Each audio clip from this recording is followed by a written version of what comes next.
Back friends, आप सभी का एक बार फिर से स्वागत है साई एजुकेशन में। और आज के इस वीडियो में हम लेकर के आ रहे हैं स्टेटमेंट एंड एजम्पशंस यानी कि एनालिटिकल रीजनिंग की सीरीज़ का तीसरा वीडियो। इसके दो वीडियो हम पहले ही पोस्ट कर चुके हैं। अगर अभी तक आपने इस चैनल को सब्सक्राइब नहीं किया है तो ज़रूर सब्सक्राइब कर लें for further updates. Subscribe this channel to get notified. Please watch our first and second video on statement and assumptions. Statement and assumption के ऊपर दो वीडियो हम पहले ही पोस्ट कर चुके हैं। उन दो वीडियोस में हमने कॉन्सेप्ट बिल्डिंग की थी, सारे कॉन्सेप्ट समझे थे कि स्टेटमेंट एंड एजम्पशन के क्वेश्चंस को एग्जाम में कैसे सॉल्व करना है, उसकी पूरी टैक्टिक्स देखी थी और उन्हीं पर बेस्ड कुछ अच्छी क्वालिटी के, बेस्ट क्वालिटी के क्वेश्चंस हम आज यहाँ पर सॉल्व करेंगे। अगर अभी तक आपने पहले दो वीडियो नहीं देखे हैं तो उनको ज़रूर देख लीजिए। डिस्क्रिप्शन बॉक्स में उनका लिंक मिल जाएगा। Statement and assumption part 1 and statement and assumption part 2। आज के वीडियो में हम क्वेश्चंस सॉल्व करेंगे। तो आइए पहले क्वेश्चन से स्टार्ट करते हैं। In this video we will solve some good level questions of statements and assumptions. चलिए स्टार्ट करते हैं। पहला क्वेश्चन है, स्टेटमेंट दी हुई है cases of food poisoning due to consumption of liquor are increasing in rural areas. Food poisoning की बात की जा रही है। फूड पॉइजनिंग वो भी क्यों, उसका रीज़न क्या है? उसका रीज़न है due to consumption of liquor और रूरल एरियाज पे ये बात की जा रही है। स्टेटमेंट ये दी हुई है। अब देखिए एजम्पशन है, देखते हैं एजम्पशन को एनालाइज करते हैं। पहली है percentage of people consuming liquor is more in rural areas और दूसरी एजम्पशन है there are many unauthorized liquor shops in rural areas. There are many unauthorized spurious liquor shops in rural areas. देखिए जो second assumption है there are many unauthorized spurious liquor shops in rural areas, ये तो बिल्कुल assumption correct लग रही है क्योंकि स्टेटमेंट में देखिए क्या बात की जा रही है कि cases of food poisoning due to consumption of liquor. तो food poisoning due to consumption of liquor कब होगी? जब स्प्यूरियस लिक्वर दिया जा रहा होगा। तो सेकंड पार्ट यानी कि सेकंड एजम्पशन तो बिल्कुल इम्प्लिसिट लग रही है, बिल्कुल करेक्ट लग रही है। और पहली के बारे में, पहली जो एजम्पशन है इसको थोड़ा सा एनालाइज करते हैं कि percentage of people consuming liquor is more in rural areas. देखिए परसेंटेज की रूरल एरियाज में ज़्यादा है या अर्बन एरियाज के बारे में ज़्यादा है, ऐसा कोई कंपैरिजन नहीं किया गया है स्टेटमेंट में कि रूरल एरियाज में ज़्यादा या कम है या अर्बन एरियाज में ज़्यादा या कम है। उन दोनों का कोई कंपैरिजन नहीं किया गया है, तो हम इसके बारे में बिल्कुल भी श्योर नहीं है। तो जो फर्स्ट एजम्पशन है ये हमारी इम्प्लिसिट नहीं होगी, जबकि जो सेकंड है ये इम्प्लिसिट होगी। इसके बाद में नेक्स्ट है opening a library in Ghatampur village will be of no use. इसके बाद में एजम्पशन दी हुई है। पहली है residents of Madhopur. Okay, village का नाम यहाँ पर थोड़ा सा मिसमैच है, आप इसको सेम ही समझिए, घाटमपुर एंड माधोपुर, ठीक है, सेम एक ही विलेज की बात हो रही है। यहाँ पर विलेज स्टेटमेंट में भी माधोपुर कर लीजिए इसको, विलेज नेम थोड़ा सा मिसमैच हो गया है, ये यहाँ पर इसको माधोपुर मान के चलेंगे हम, ठीक है। अब देखिए क्या कहा जा रहा है कि opening a library in Madhopur village will be of no use. Madhopur village के अंदर लाइब्रेरी यानी कि पुस्तकालय खोलना किसी भी यूज का नहीं होगा, किसी भी काम का नहीं होगा। क्यों नहीं होगा?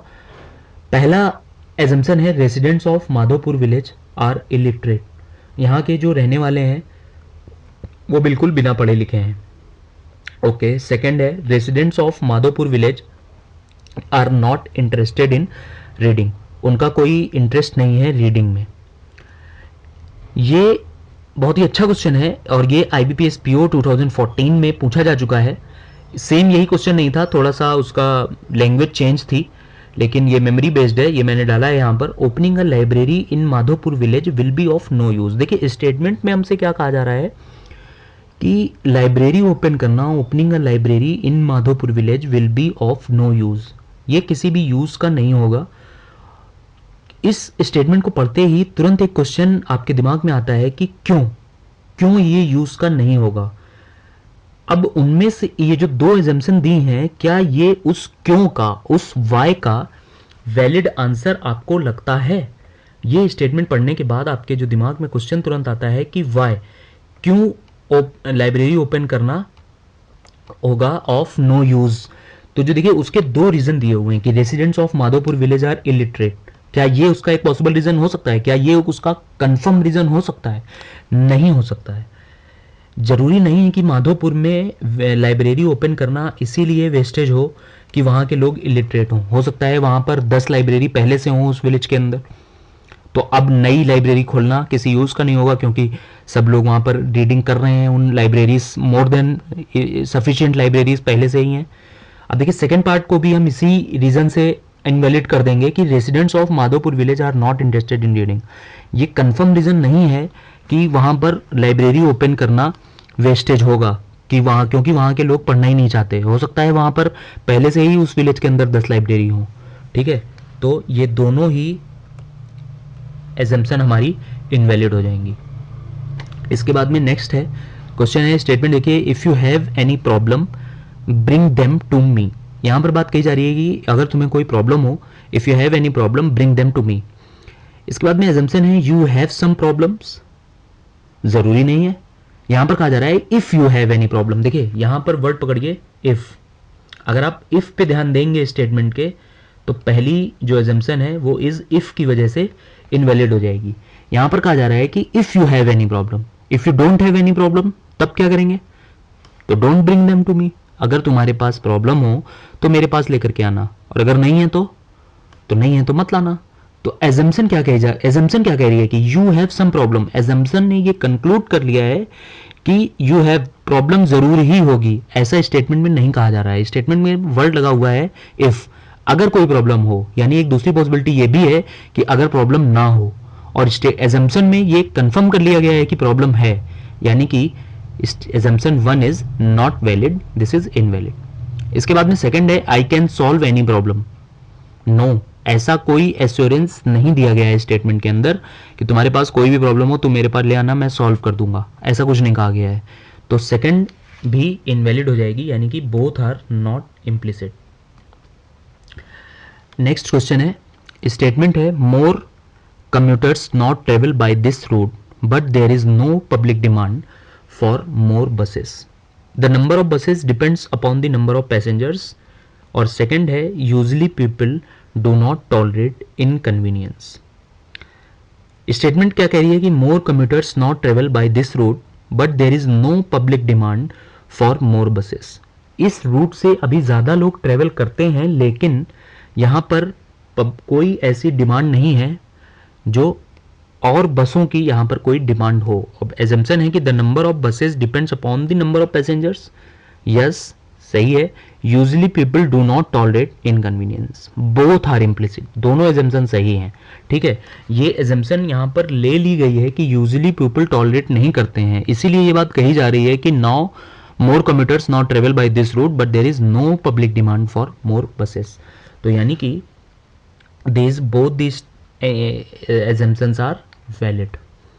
इसके बाद में नेक्स्ट स्टेटमेंट है nobody can predict as to how long our country will take to contain the unfortunate and disastrous terrorist activities। देखिए स्टेटमेंट क्या कह रही है कि किसी को भी नहीं पता है कि कब तक हमारी कंट्री जो है, कब तक हमारा देश इन आतंकवादी हरकतों पर लगाम लगा पाएगा, इन आतंकवादी हरकतों पर स्टॉप लगा पाएगा। ये किसी को भी पता नहीं है, ये कोई भी प्रिडिक्ट नहीं कर सकता, ये कहा जा रहा है। अब एजम्पशन क्या ली जा रही है कि it is impossible to put on end to terrorist activities. ये बिल्कुल इम्पॉसिबल है टेररिस्ट एक्टिविटीज को खत्म करना, एजम्पशन ये कह रही है। स्टेटमेंट क्या कह रही है कि नोबडी कैन प्रिडिक्ट, नोबडी कोई भी इसको प्रिडिक्ट नहीं कर सकता कि कब तक, यानी कि करना पॉसिबल होगा तभी तो प्रिडिक्शन किया जाएगा ना। अगर वो चीज पॉसिबल ही नहीं होगी तो उसका प्रिडिक्शन क्यों कैसे किया जाएगा। स्टेटमेंट कह रही है कि नोबडी कैन प्रिडिक्ट, कोई भी प्रिडिक्ट नहीं कर सकता कि कब तक होगा, यानी कि कभी ना कभी तो होगा। यानी कि इस आधार पर हमारी जो पहली एजम्पशन है ये हो जाएगी invalid. First assumption is invalid. अब सेकंड देखते हैं, efforts to control the terrorist activities are on. जो एफर्ट्स हैं टेररिस्ट एक्टिविटीज को कंट्रोल करने के लिए वो किए जा रहे हैं, वो गवर्नमेंट कर रही है। सेकंड पार्ट क्या बोल रहा है, देखिए स्टेटमेंट को एक बार फिर से ध्यान से पढ़िए। Nobody can predict as to how long our country will take to contain the unfortunate and destroyers terrorist activities. यानी कि एफर्ट्स तो ऑन होंगे ना, तभी तो ये बात की जा रही है कि कब तक हो पाएगा इसको कोई भी प्रिडिक्ट नहीं कर सकता।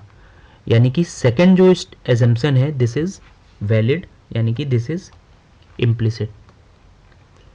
An advertisement in a newspaper wanted unmarried presentable girls between 18 and 21 able to speak fluently in English to be hired as models। एक एडवर्टाइजमेंट की बात हो रही है। मैंने सेकंड वीडियो जो पोस्ट किया था स्टेटमेंट एंड एजम्पशन का, उसमें मैंने एडवर्टाइजमेंट्स और अपील्स के बारे में बात की थी। पूरा उसका एक सेक्शन मैंने डिस्कस किया था सेकंड वीडियो में। अगर अभी तक आपने सेकंड वीडियो नहीं देखा है तो उसको एक बार ज़रूर देख लीजिए, वहाँ से आपको कॉन्सेप्ट समझ में आ जाएगा कि एडवर्टाइजमेंट्स के, अपील्स के, नोटिसेस के क्वेश्चंस को कैसे हमें सॉल्व करना होता है। देखिए यहाँ पर एक एडवर्टाइजमेंट है। एडवर्टाइजमेंट क्या है कि wanted unmarried presentable girls between 18 and 21 able to speak fluently in English to be hired as models. पहली एजम्पशन क्या है कि fluency in English is essential for good performance as a model. बिल्कुल सही, एजम्पशन बिल्कुल वैलिड है, क्योंकि वहाँ पर एडवर्टाइजमेंट में ही दिया गया है कि able to speak fluently in English, और ये बात जब भी स्टेटमेंट में दे दी गई है कि must be able to speak fluently in English, तो इसका मतलब क्या होता है कि fluency in English is essential for good performance. अगर नहीं एसेंशियल होती तो कंपनी उसको डायरेक्ट एडवर्टाइजमेंट में मेंशन नहीं करती, ठीक है। तो fluency in English is essential for good performance as a model, इस एजम्पशन को हम बिल्कुल वैलिड मान सकते हैं, ठीक है। अब सेकंड क्या है कि height does not matter in performing as a model. Height की देखिए कोई बात नहीं की गई है, हाइट के बारे में कुछ नहीं कहा गया है कि हाइट कितनी होनी चाहिए, हाइट का कोई क्राइटेरिया नहीं दिया है, तो हम क्या कर लें एज्यूम कि height does not matter, no. अब देखिए यहाँ पर इनडायरेक्ट बात हो रही है, बहुत ही अच्छा क्वेश्चन है। यहाँ पर इनडायरेक्ट बात की जा रही है, एक वर्ड दिया हुआ है स्टेटमेंट के अंदर, प्रेजेंटेबल गर्ल्स। प्रेजेंटेबल कौन होगी? जिसकी हाइट और सारा कुछ बैलेंस्ड हो, पर्सनैलिटी वेल बैलेंस्ड हो, उसी को तो हम प्रेजेंटेबल बोलेंगे। बहुत हाइट में शॉर्ट अगर हम गर्ल्स हायर कर लेंगे तो those girls will not be presentable, ठीक है ना। तो height does not matter in performing as a model, ये हम बिल्कुल भी एज्यूम नहीं कर सकते, तो ये स्टेटमेंट इनवैलिड हो जाएगी, ये एजम्पशन जो है इनवैलिड हो जाएगी, वैलिड नहीं रहेगी, ठीक है। आपको समझ में आ रहा है ना? Fluency in English is essential for good performance, ये एजम्पशन वैलिड हो जाएगी, और सेकंड जो है height does not matter in performing as a model, ये इनवैलिड हो जाएगी। सेकंड है the prices should fall after May, by that time the demand of food grains starts dropping. An economist, किसी इकोनॉमिस्ट का statement दिया हुआ है कि मई के बाद in from the month of May onwards prices जो है वो गिरने स्टार्ट हो जाएंगे, महंगाई जो है वो कम होना स्टार्ट हो जाएगी। इसके एजम्पशन क्या है उनको एक बार देखते हैं। पहला एजम्पशन है price will not fall before May. Second है the economist is in link with farmers of the country, और थर्ड है a drop in demand will result in a drop of in supply. देखिए पहला जो assumption है price will not fall before May, इसको एक बार स्टेटमेंट देखिए, the prices should fall after May. Prices जो है फॉल स्टार्ट होंगे आफ्टर में, ये बात स्टेटमेंट में बिल्कुल क्लियर कही गई है, आफ्टर में वर्ड डायरेक्टली यूज किया गया है, तो हम ये कंक्लूड कर सकते हैं कि prices will not fall before May, यानी कि एजम्पशन नंबर 1 तो हमारी हो जाएगी वैलिड। इसके बाद में दूसरी एजम्पशन है the economist is in link with farmers of the country. Economics की फॉर्मर्स के साथ लिंकेज है या नहीं है, इसके बारे में कोई भी बात नहीं कही गई है। सिर्फ इकोनॉमिस्ट, एक इकोनॉमिस्ट है या नॉन इकोनॉमिस्ट है, उसका स्टेटमेंट दिया हुआ है, उसकी फॉर्मर्स से लिंक है या नहीं है, फॉर्मर से कंसल्टेशन पे उसने ये स्टेटमेंट दिया है, बात करने के बाद ये स्टेटमेंट दिया है, या अपने मन से ये बात बोली है, इसके बारे में कोई भी बात नहीं कही गई है, तो हम बिल्कुल भी श्योर नहीं हो सकते इसके बारे में। तो the economist is in link with farmers of the country, ये हम नहीं कह सकते। अ drop in demand will result in a drop in supply. क्या बात कही जा रही है कि जो डिमांड में डिक्रीज होगा उससे सप्लाई में भी डिक्रीज हो जाएगा। ये बात, इसके बारे में डिमांड एंड सप्लाई के बारे में कोई भी बात नहीं की गई है। The prices should fall after May, और उसका रीजन दिया गया है by that time the demand of the food grains start dropping. Demand कम होना शुरू हो जाएगी, लेकिन सप्लाई के बारे में कोई भी बात नहीं की गई है, तो we can not conclude anything. तो हम इसको भी इनवैलिड करेंगे, और पहली जो है एजम्पशन सिर्फ वही वैलिड रहेगी, यानी कि इम्प्लिसिट रहेगी। देखिए, स्टेटमेंट एंड एजम्पशन के क्वेश्चन में जितनी बात स्टेटमेंट में कही गई है, आपको उसी को 100% करेक्ट मान के चलना है, ट्रू मान के चलना है, और अपने मन से कुछ भी कंक्लूड नहीं करना है। मैंने वही किया है। The economist is in link with farmers of the country, no. और अ ड्रॉप इन डिमांड, इसको मैंने नो क्यों किया थर्ड पार्ट को, क्योंकि यहां पर देखिए डिमांड के बारे में बात की जा रही है, और जो थर्ड पार्ट में दिया हुआ है a drop in demand will result in drop in supply, ये यूनिवर्सल ट्रूथ है। जब डिमांड कम हो जाएगी तो सप्लाई अपने आप ऑटोमेटिकली कम होगी, लेकिन उसको मैंने कहा नहीं है, उसको यहां पर हमने बोला नहीं है, उसको हमने इनवैलिड क्यों किया है, क्योंकि सप्लाई के बारे में कोई भी बात स्टेटमेंट में नहीं की गई है। नेक्स्ट क्वेश्चन है, स्टेटमेंट है the involvement of our scientist in the defence document leak case is really shocking. It is regrettable that, it is regrettable, अच्छा इट इज रिग्रेटेबल, इसके बाद में एक वर्ड मिसिंग है यहाँ पर स्टेटमेंट में, मुझे थोड़ी अजीब सी लगी स्टेटमेंट। ये एक वर्ड यहाँ पर मिसिंग है, दैट और गिफ्ट के बीच में, दैट साइंटिस्ट गिव्स, ठीक है।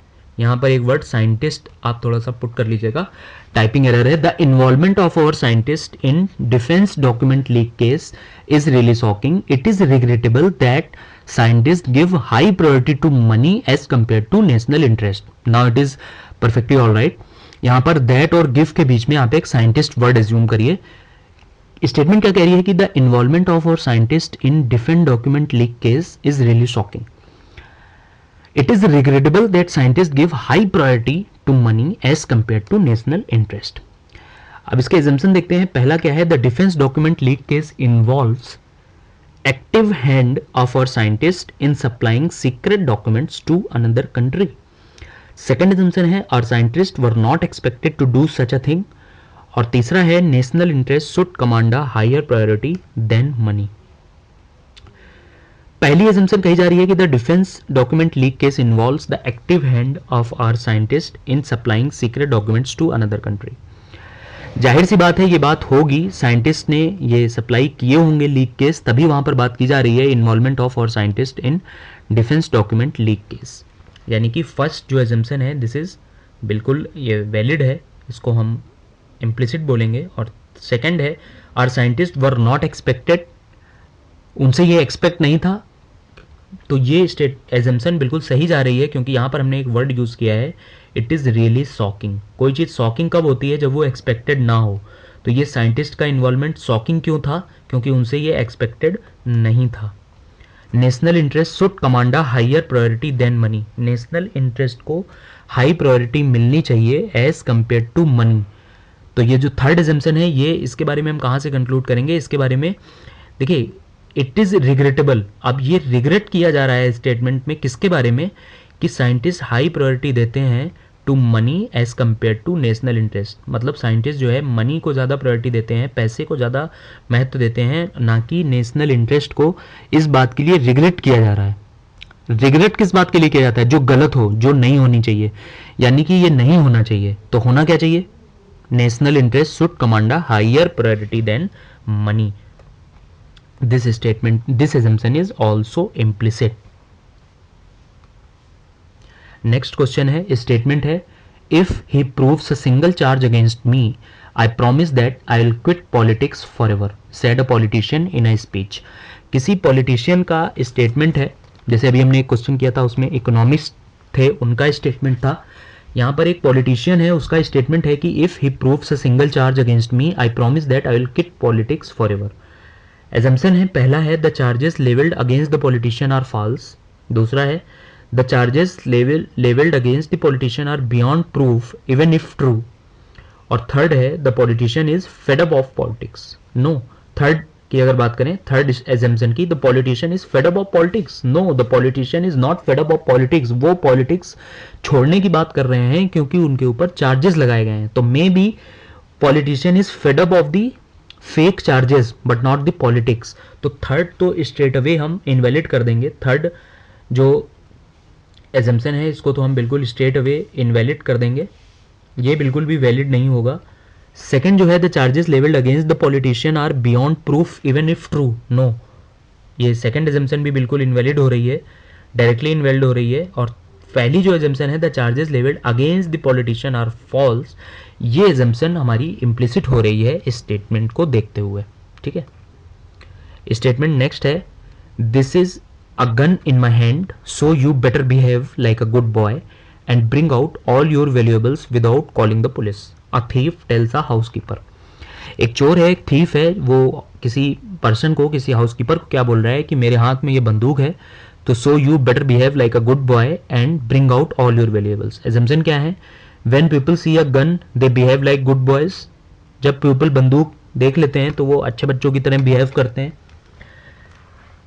ये बिल्कुल भी ज़रूरी नहीं है, ऐसा हम कंक्लूड नहीं कर सकते। तो ये जो फर्स्ट एजम्पशन है ये हमारी इनवैलिड हो जाएगी। सेकंड है, fear brings a sense of surrender, बिल्कुल सही है, ये बिल्कुल वैलिड होने वाली है। The police should not be called when people are afraid. ठीक है, तो ये भी इनवैलिड हो जाएगी। ये था स्टेटमेंट एंड एजम्पशन के क्वेश्चंस के ऊपर हमारा थर्ड वीडियो। अगर आपको ये वीडियो पसंद आया है तो लाइक और शेयर ज़रूर करें इस वीडियो को। इस चैनल को सब्सक्राइब करना बिल्कुल भी ना भूलें, और अगर आपके मन में कोई डाउट है तो कमेंट सेक्शन में ज़रूर पूछें। नेक्स्ट एनालिटिकल रीजनिंग के ऊपर हम स्टेटमेंट एंड आर्गूमेंट के ऊपर वीडियो लेकर के आएंगे।